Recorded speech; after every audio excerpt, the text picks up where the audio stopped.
I didn't know what the word racism was. I just knew that there was this feeling of aggression towards us for existing. And I didn't know how to explain it as a child, and I didn't know how to interpret it. That kind of pain, it just kind of closes you off, and it sort of creates this centrifugal force of like staying on the sidelines. And I don't think I discovered my voice until after college. And that's when I started to realize I don't have to be pushed to the side. And in fact, this is the first time I've led a movie in my 30-plus career. So it feels like I'm, taking that moment and also understanding that I have another voice that I can also have more control of and also be a part of to bring the narrative of our own past into the current climate of where we are.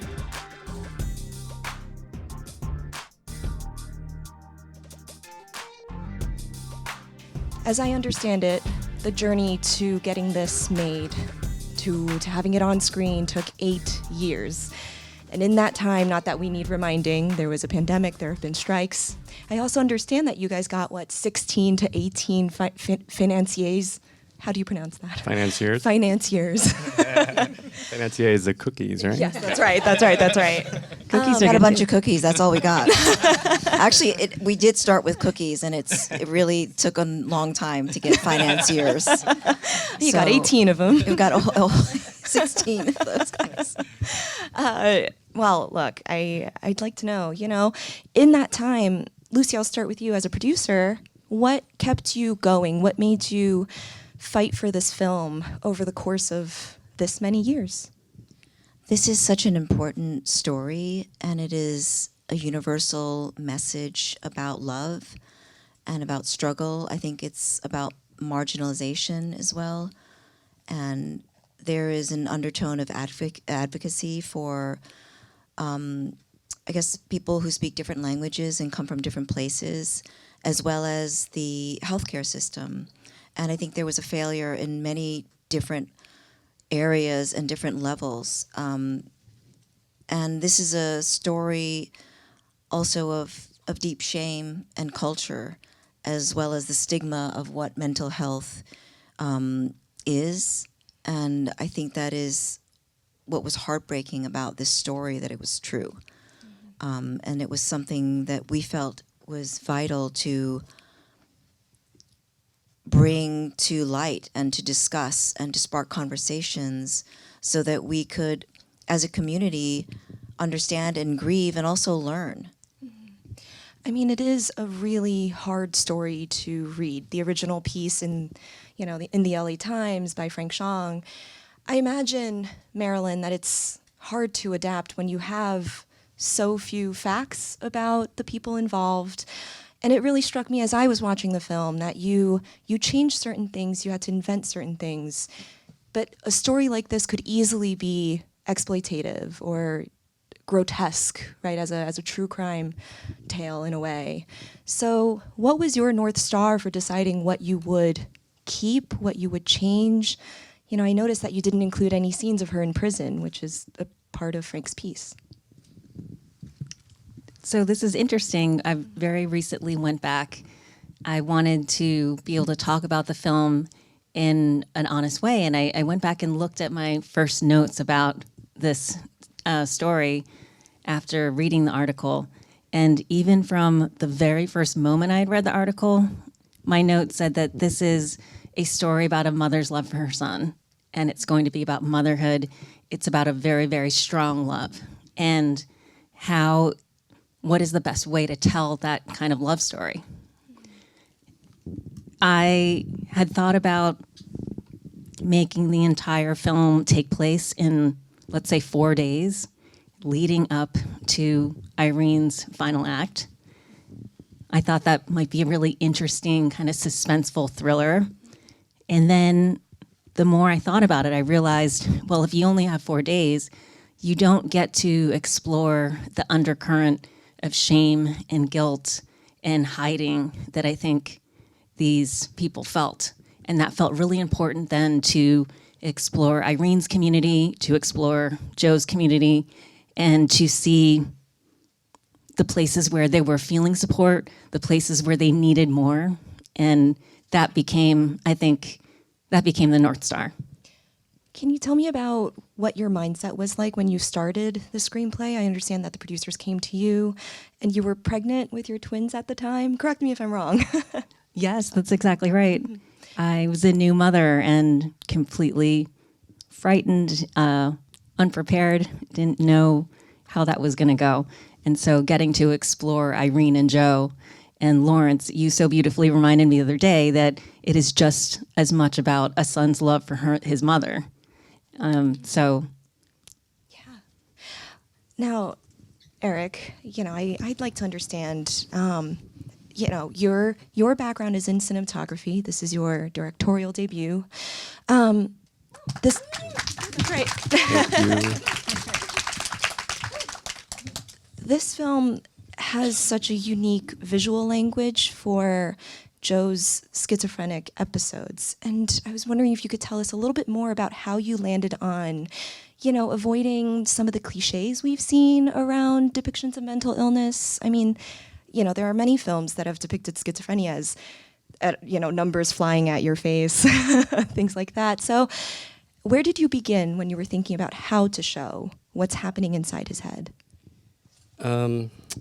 Yeah, we did a lot of research, me and Lawrence, into what schizophrenia, how it's been described by people who have it. And what's incredible is on YouTube, a lot of people are recording their psychotic episodes, kind of to demystify it, to share, and try to destigmatize it. And that was very helpful because you could also see that there was different levels that people had of schizophrenia, like how severe it was. Some people could feel it oncoming, and they could struggle to be present and struggle to stay present, and they try to discern what's a hallucination and what's not.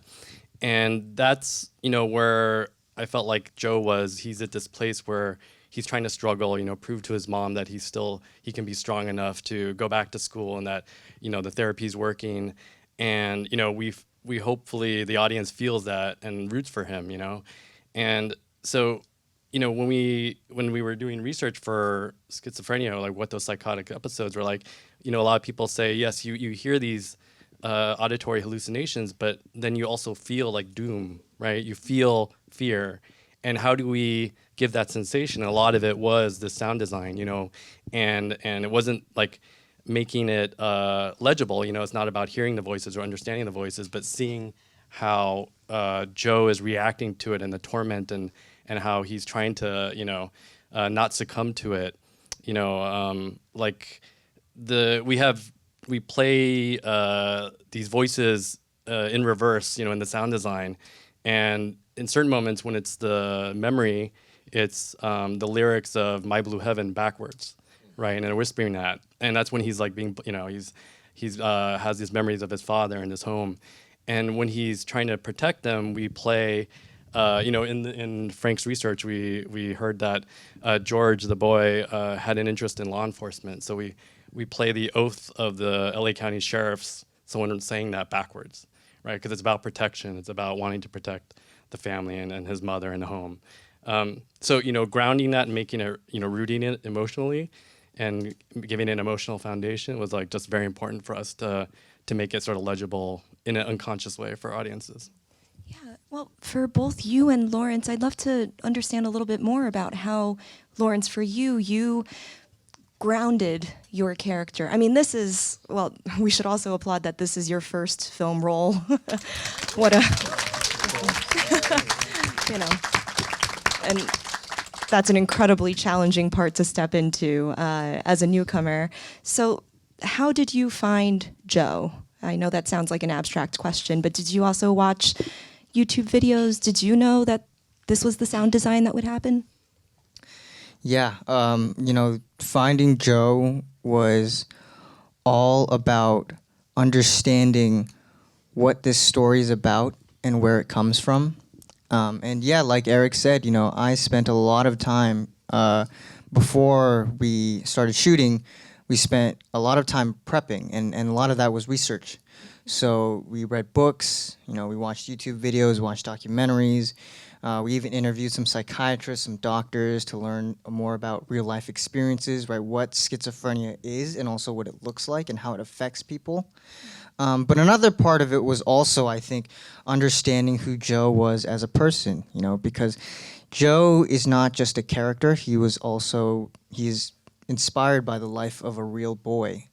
And that boy is someone more than just schizophrenia. That boy was a son, that boy was a friend.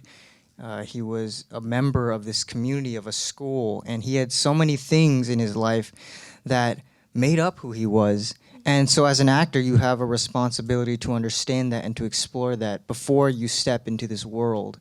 And so I remember, I took a lot of time, obviously along with our research, also to reflect on who I was as a young man growing up, how I was in high school, because I do have a lot of similarities, I think, with Joe. I am also Asian American. I grew up as an Asian American boy in California. I grew up not too far. I'm from the Bay Area, so I grew up not too far from San Gabriel Valley, and I grew up in a community very much like that. And my parents were also immigrants, so a lot of that I took from my own life. And all of that, I think, combined with our research and our time, really just grounded my performance and made it into what it was and what you see today. Sounds like it's a lot of research, it's a lot of preparation. Now, Lucy, before we talk about how you found Irene, I did read that you had at one point in this search for the right Joe, staple gunned audition flyers, is that right? What made Lawrence the right Joe after all that? I would staple gun flyers, no problem. But I think I actually was staple gunning the flyers for the film in real life, and I think it got a little bit conflated with. This is how things get distorted, guys. Just saying. But I just want I want to take a moment to thank the audience for showing up on a rainy day. I know that's not an easy thing, especially in Los Angeles. People get scared as soon as the weather changes. We're not tough like New Yorkers like us. But it really means a lot that you showed up. Yes, This thank you guys so movie much. is Thank you. really made for us to be sharing it. And that's why we made it. We're not expecting it to be, this giant, Godzilla film. We just really want it to be something for us. And so many people have been able to connect to it because they've been able to see it. And it is not even out in the theaters yet. And the fact that you showed up just means the world. If only 2 people showed up tonight, we'd still be here because we love it so much and we love sharing it and talking about it. So I just want to take a moment to thank each and every one of you for being here. That's why I keep looking out at the audience, because I'm just doing a little gratitude prayer for each of you. It has been no small feat to bring this film to life, and I think that finding our Joe is such a key point to this project. And I said, yes, of course I'm doing it and I'm producing it, but I can't do it if I don't find the right partner. And he was the right partner. And it was not. We had many, many tapes and many auditions, and we did do a live sort of a casting call in the area and all in Flushing, everywhere, to find the right person. And we were able to find that agility and that frailty and that beauty within what Lawrence's performance was. So we were just really lucky in that. But no, I did not staple them up. And I'd like to submit a correction to Variety. Yeah, please, thank you. Well, I'd like to talk a little bit more about the chemistry that the 2 of you found. What you have is, like you were saying before, it's about a son's love for his mother, it's about a mother's love for his son. But there's so much that's going unspoken here too. So how did the 2 of you bond off screen? Was there something that you did to make sure that it was still a little bit uncomfortable? There's some disconnect happening between these characters. Well, for me, the uncomfortable part is that Lucy is super famous, and I was really nervous when I met her. So there you are. But Lucy is so amazing. I remember when I first met her, and I went in. She invited us to your apartment, and I remember being so nervous. And I was telling my mom about it, and she was like, "Oh, you better look nice. Like you better dress up. Like you're going to Lucy's apartment. Like this is a big deal." And I was like, "Okay, well, we'll see what happens." And I go in, and she, made these delicious croissants. It was me and Eric, and we went in, and she made us these delicious croissants. And I remember just thinking, like, "Oh my God, Guys, Trader Joe's. Trader Joe's. I just let it sit for 9 hours and I put it in the oven. I don't want to be like touted as a she baker heated when I'm croissants not. up for us." I can heat up things really well and bake them when they're just have to sit there. But thank you for. I'm not taking any credit between the stapling and the baking. You're amazing. Yeah, I don't want this on my resume because then people have expectations of me, and I cannot keep up with it. So I just want to say We're talking a lot about baked goods, and that's all because I can't pronounce a word. It tasted really good, and I hadn't eaten that day, so I was really hungry. Anyways, I think from day one I just felt the warmth that she had, and I just knew that she cared about people, not just on set, not just caring about the performance and the movie, but also about my well-being and how I felt, and it just made it so much more real. Because when I'm on set, this is my first feature film, so a lot of things I didn't know what to expect. They were foreign to me, and so it was almost a little scary, even when I wasn't shooting, because I didn't know a lot of what was going on. And so the fact that Lucy was there and she took such good care of me and made sure that I had a jacket or I knew where to eat, things like that, it made that relationship so real for me. And it was easy. Honestly, it was really easy for me to be in that world. I just want to say that I'm actually really introverted, so it's so nice to have people over, which I don't normally do, and it was a natural chemistry that we had. I think the less you play into what the discomfort is, because they had a connection, it's just that there was a fear of having the discussion, and also a fear of, like, she was a woman who was grieving the loss of her husband. And in the story, in the real life, they both were stricken with cancer at the same time, and the father died very shortly thereafter. We believe it was like a glioblastoma, like a brain cancer. So he went very quickly. She luckily went into remission, but that trauma and that intense stress really triggered the schizophrenia. And then, of course, we know what happened next. Like she was in remission, but then it didn't last. And so the one thing that I just reminded him of is, like, you don't have to stay there, you don't have to stay in that place because it's very hard, and you still have it in you. You're not going to lose it if you just enjoy yourself or have a laugh or, be able to talk to other people in the crew. And I think oftentimes there is this distrust of what you're capable of, and it's already cellular, and I know that Lawrence has such a bright career ahead of him, and there is a brightness and a beauty to their relationship, and I wanted to highlight that because I think that there is obviously a lot of darkness and hidden feelings and secrets and the fear of exposing what's really going on, the truth, and I think in a way I didn't want him to also parallel that. He was coming from, California.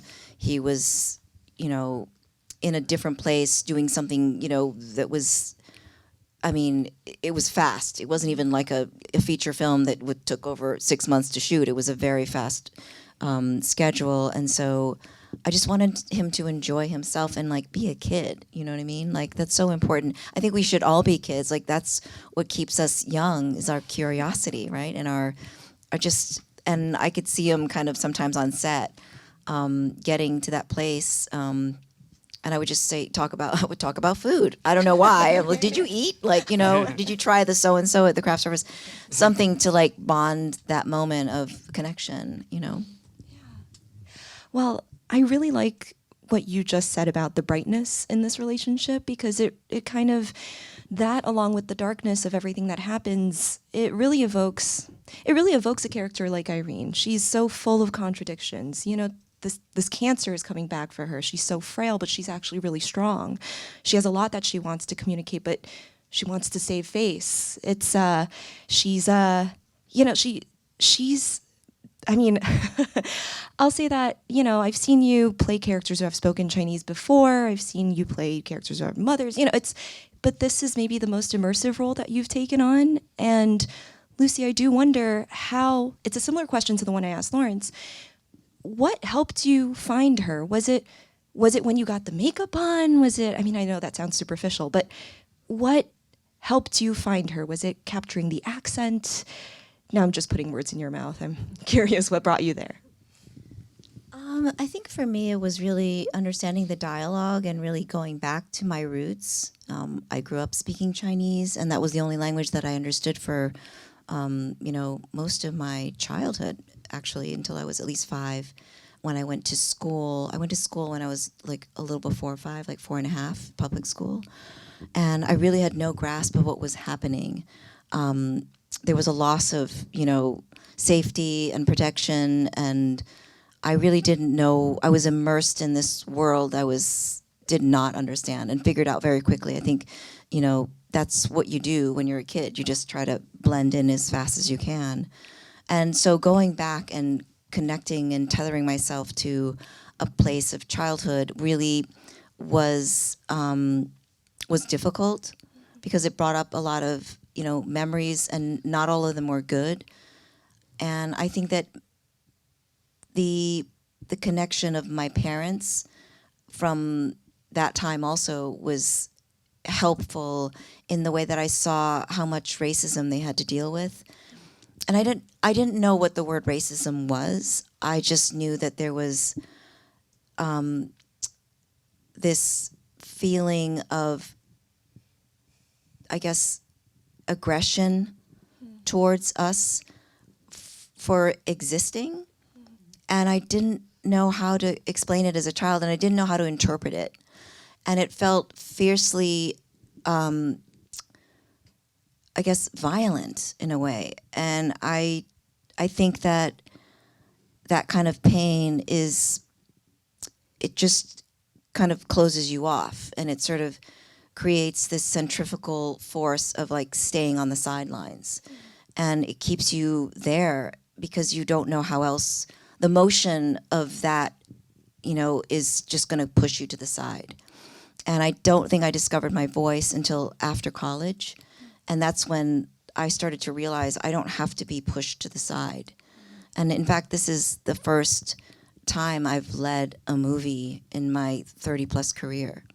So it feels like I'm, you know, taking that moment and also understanding that I have another voice that I can also have more control of, and also be a part of, to bring the narrative of our own past into the current, I guess, climate of where we are, and try to retrace that for this family that existed and had suffered in a deep way, and just did not have the ability to understand and see forward how things could have been better.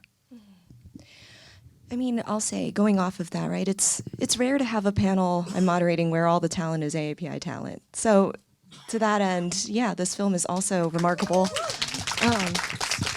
And just to wrap up, this is a question for everyone, really. This film, I'm sure you've already heard this, but it does feel so raw and specific. And I'd like to start at the end, but Marilyn, for you, what helped you find the authenticity in, you know, I'm thinking of lines like when Irene says "by my own" instead of "by myself." That's something my dad would say. So who were you thinking of? What helped you find the authenticity and specificity in this film? I think it does go back to my family and my family roots. Whenever I'm writing a character that is speaking Chinese, I just think of my mom's voice. If it's a character like Irene, a Chinese immigrant, I'm thinking of my mom, and I just think of the way she would say words. I'll even just call her up and just tell her to say this line, and that's how the character is going to say it. But I think on a deeper level, my parents coming over here from Taiwan and just not knowing the language and having to build everything from the bottom up and raise a family and just have these dreams. I think there's just a tenacity and a persistence. And I see that so much in this family in Rosemead. And I see that in us as a community, the way we are striving to tell our stories, the way we, tired of raising our hand all the time. And that's what I tap into. Yeah, and continuing down the line, Lawrence, what did you take away about the authenticity of this film? Yeah, I mean, just like Marilyn said, this film is so authentic in that it's such a true story and it's so relatable to so many people in so many different ways. Me, myself, even before I started, acting on set, I remember just feeling so deeply in touch with this character because he could have been my friend. He could have been someone close to me. I have friends who live very similar lives to this, who go through things like this. And it's so real and it's so painfully authentic. And I think that's something that is universal to every community, every group of people. And I think that's the most powerful thing about this film, is that it's a message that everyone can take away, take something from. And I really hope that this film can continue to get out there because that authenticity is what connects everyone to things like mental health and erasing stigma and erasing the challenges that people deal with that lead to tragic outcomes like this one. Eric, what about you? What was your takeaway? When I read Frank Schilling's article and Marilyn Fu's beautiful screenplay, it broke my heart because I saw my own family inside this story. And I saw their dynamics and the desire to hide, any sort of pain and not burden other people with their troubles. I've seen my own parents react that way. My brother's here in the audience somewhere, but he would attest to that. Eric, you did not tell us that. Where's your brother? Okay. Well, I don't know if he actually made it. Oh, but, gosh. he should be here somewhere. Lorraine. Not one of the. There he is, Oh, there he is. okay. Almost. He's the one that almost looks called like it me. out. But we lived we grew up in the suburb in Thousand Oaks, not too far away. But there's a few dozen Taiwanese family in the suburb, and my parents were always concerned about oh my God, they're watching you. Anything you do reflects on the family. So I completely felt that dynamic of Irene wanting to isolate herself when something as massive as kind of Joe's condition comes to light and that's what's heartbreaking is we can see it within our own families, and that's the message we want to get out is that we don't have to continue that cycle. And Lucy, we'll end with you. What have you taken away from making this film? I mean, I keep quoting you. Maybe it's also inaccurate, but I have read you say that being an Asian American actor means it's not an incoming calls job. What have you taken away from this experience? I think that what I've learned is that it's a hard lesson, but it is something that I found as this production was going on and continues to go on, is that I think stories about other people are not as interesting to what the studios may want. And I think that the idea of smothering this kind of a story is what's heartbreaking to me. And watching, independent films slowly, go by the wayside, and to kind of, I guess, there's this feeling of losing our voices. And, there was a time when independent filmmaking was the way to go. And storytelling has been the oldest tradition, the oldest way to continue heritages and cultures and languages, and all of that is being erased. And so what I've learned is that we have a responsibility to push forward, not backwards, because we have no choice, and that it's not going to be an easy journey, and it's going to take a very long time, and it's going to require a great deal of unity and a great deal of effort, because it's really hard when you are trying to tell a story even about a real family, let alone another story that you might have fictionalized or thought was a wonderful idea. You know, when I came up in this business, it was very different. And I think that it's becoming more and more difficult to not see work as, I guess, capitalism. And there's so much more that we have to share than money. And I think I've said this story before. More recently is there was an article recently about, or I think it was a book that came out, and it talked about how when people were on their deathbeds and what were their last wishes, and not the top 10 were not anything about, I wish I had a bigger house, I wish I had more money. Nobody says that. Nobody says, I wish I had bought more cars or jewelry. Like, none of it is material. None of it is something that is tangible. And it's really, to me, awakening to see that, you know, to really see it on paper, that somebody went and did this research and looked through, you know, I think it's across cultures and people, genders, and to see that, you know, when we're all there, you know, are we going to say, oh my God, I wish I had $100 million more? Like, what are you going to do with it? You know what I'm saying? Like, where are we? And so this movie to me is about impact, and it's about legacy, and it's not about my legacy, it's about our legacy. It's about caring for each other. And we're losing that sense because it's being smothered out of us. And it's so easy to say, you know, I'm going to dangle this carrot, this is so much shinier, and everyone's like, ooh. You know, and that's what social media is to a degree, right? That's what we're doing. We're being kind of pushed towards the shiny objects. And I get it, you know, and that's fun and that's wonderful. But let's not lose a sense of where we come from.